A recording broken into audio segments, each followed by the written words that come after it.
Right,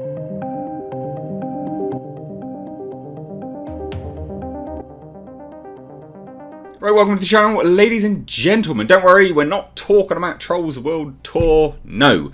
We're talking about post-coronavirus, the landscape of movies and theatres, and some people will find this very, very interesting. I personally do, and it will affect everyone, because this has knock-on domino effects on every kind of production moving forwards, especially these kind of big budget productions.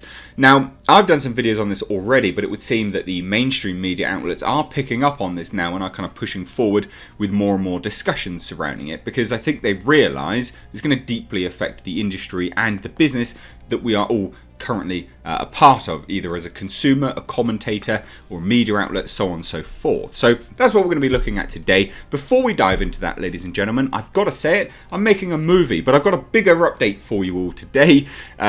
Basically, I've said that if you donate $5 or more, you're in for a chance of winning a prop for the film, right? Well, if you go over to the GoFundMe page, which is linked down below in the description box, I've posted an update image of the item that you'll be in for a chance of winning. It's quite finished yet, okay? It's taken inspiration from a fishing spear.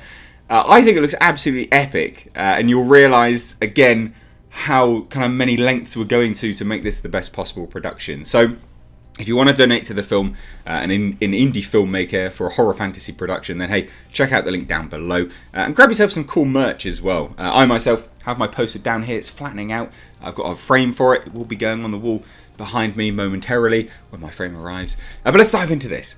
That's enough plugging for one day. Okay, so obviously we have a pandemic underway. Okay, now regardless of what you think about the pandemic and things like that, whether you think that the response has been measured and appropriate, undeniably it's going to change things moving forward.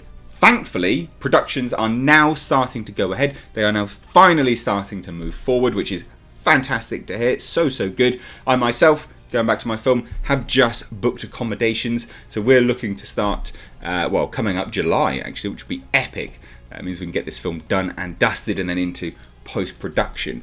But it's good to see things moving ahead. However, ladies and gentlemen, there will be a very large portion of the populace, a very large portion, sadly, that will now feel like they cannot go outside and truly live their lives. Okay? Now again, I'm not here to discuss whether, the response to the pandemic has been just and is good or anything like that. That's besides the point and is more of a personal basis. But the fact that a large portion of the populace, of the world's populace, will now choose not to go outside, theatres are going to be catering to that.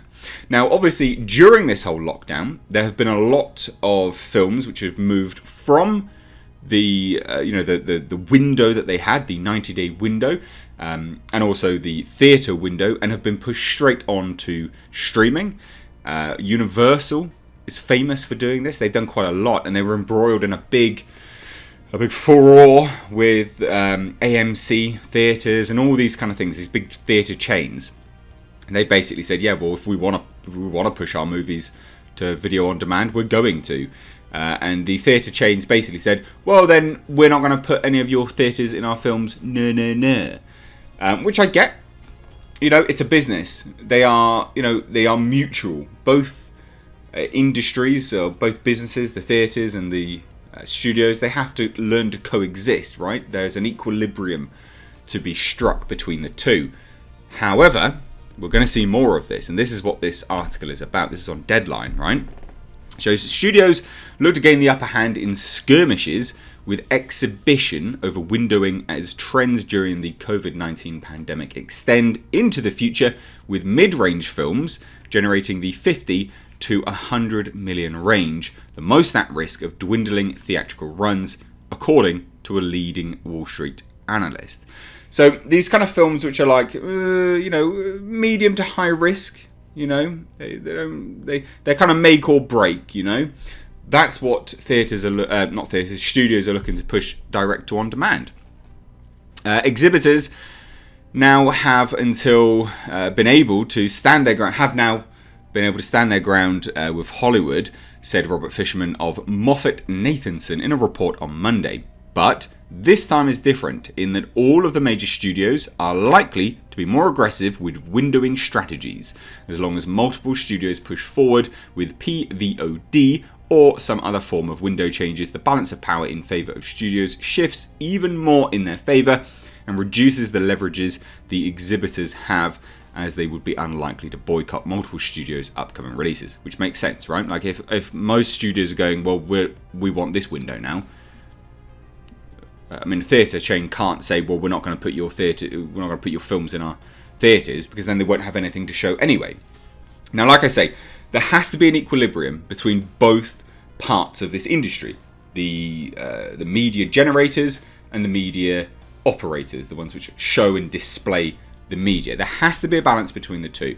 I am a huge proponent of theatres. I love going to the theatre. The moment mine reopens down where I am, I will be straight there. Okay, regardless of pandemic or otherwise. I'm a massive proponent of theatres. What I'm not a massive proponent of is the extortionate level of theatre prices, of theatre foods, so on and so forth. I do feel that theatres have grown exponentially way above and beyond what they ever had to actually be, especially in the UK. Like, you go to some, and I know in the US as well, Jesus, some of these places are like mini malls. You know, you go in there and they're literally like a mini mall. They're so big, they have outlets within them. It's just ridiculous. And you think to yourself, well, you could minimise a lot of your expenditure and thus reduce the price of your tickets by just downsizing. You know, your rent and rates must be extortionately large for all of these things that you're operating within this space. So if you just downsized, you could pass off the savings to the customer, get more people in, and thus make more of a profit. But, you know, and so that's my personal opinion, right? I'm not a hater of the theatres. I really like going to movie theatres. I think they're epic, and I think there's something to be said for going to the movie theatres and keeping that alive, because it's an experience like no other. And I will say, though, I do hate going to the theatres in the evening.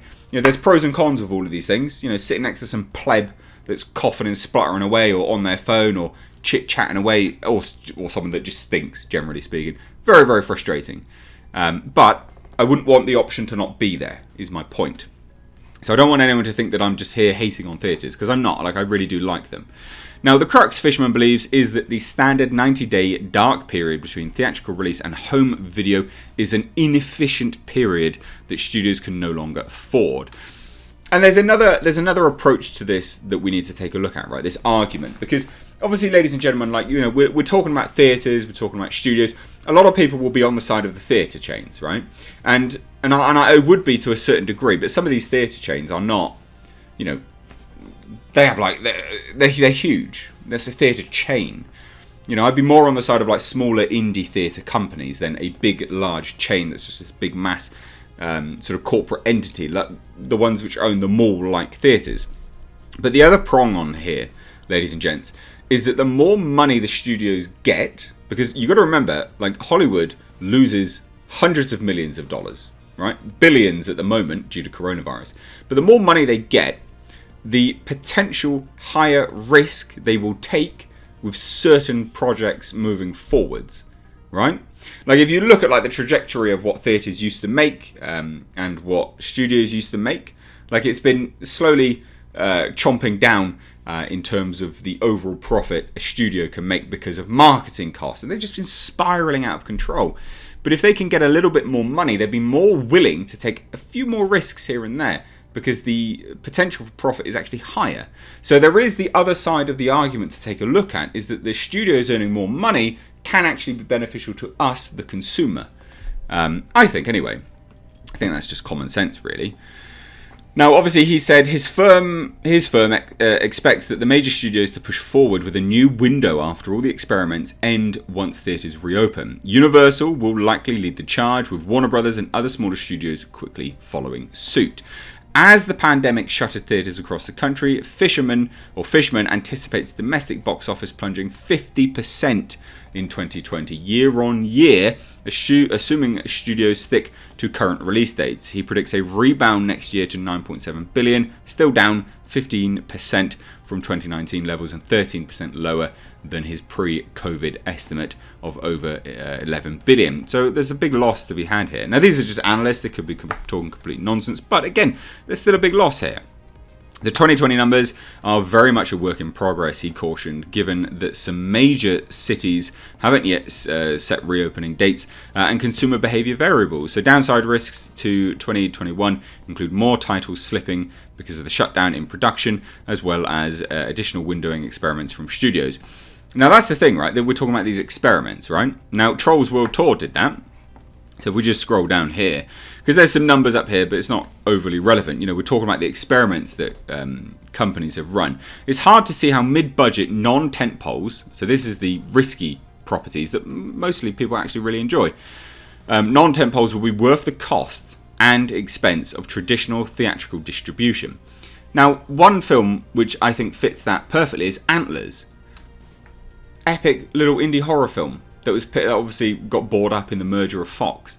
Now these are the ones which I'm championing, you know, because obviously you see these, you know, you see me talking about this, and a lot of people will just jump at it and go, well, why are you defending studios and stuff?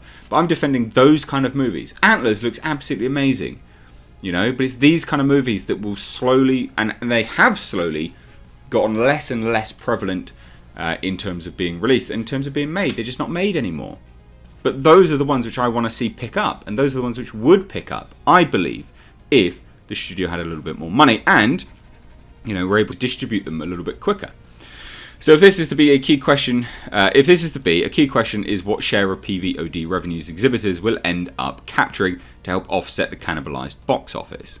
So Fishman initially expects exhibitors could end up getting between 10 to 20% of PVOD revenues, depending on their willingness to allow studios to push forward with this new window and how many studios are negotiating against them initially. Interesting that they're still getting something.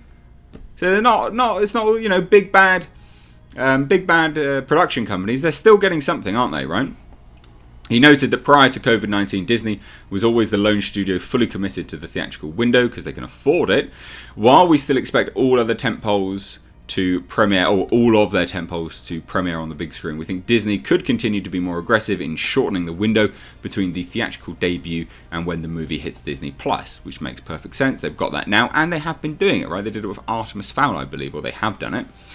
Before the pandemic, experiments like Universal's Trolls World Tour would have been met with strenuous pushback, and it has, and likely blackouts by theatre owners. The only thing chains have been able to do now is threaten to no longer play any Universal movies in their theatres after reopening. That's ridiculous. Like, it really is ridiculous. Now, as AMC Entertainment CEO Adam Aron put it, unilaterally abandon current windowing practices absent good faith negotiations. Trolls was the first, but there have since been many more window experiments during the shutdown, including Warner Brothers' Scoob, available for rent and sale, and Disney's Artemis Fowl being included as part of the Disney Plus subscription offering. Disney's film version of Hamilton will debut on Disney Plus July 3rd, and more than a year ahead of its initial planned theatrical release. Crazy. So there's a lot going on, but I firmly believe that this has to be the future. And I'm not saying I want theatres to remain open, but it's very interesting to see how this is going to start to affect things. And I'm coming at it from the angle that I think, and I hope, and I hope everyone else can kind of see this, is that the studios, if they get a little bit more profit for these mid-range, tend to be medium to high risk productions, they're going to do more of them. And Antlers is that. You know, movies like Antlers, we need more of them. Less fucking Trolls garbage. But more movies like Antlers, definitely. Give me some more indie flicks. All about indie flicks, you know? So anyway, I thought you'd find this interesting. I did. Let me know your thoughts down below in the comment section. If you're new here, do hit subscribe. Make sure you turn your bell notifications onto all, not personalised, because YouTube will curate the content for you. Then that's weird. Why would you allow them to do that? Please do follow me over on Twitter and Instagram at Mr. H Reviews. You can stay up to date on all my nonsense over on Twitter. And also I've got Patreon, which is linked down below in the description box if you want to support the channel just that bit further and get access to exclusive content and rewards. Thank you so much. Take care.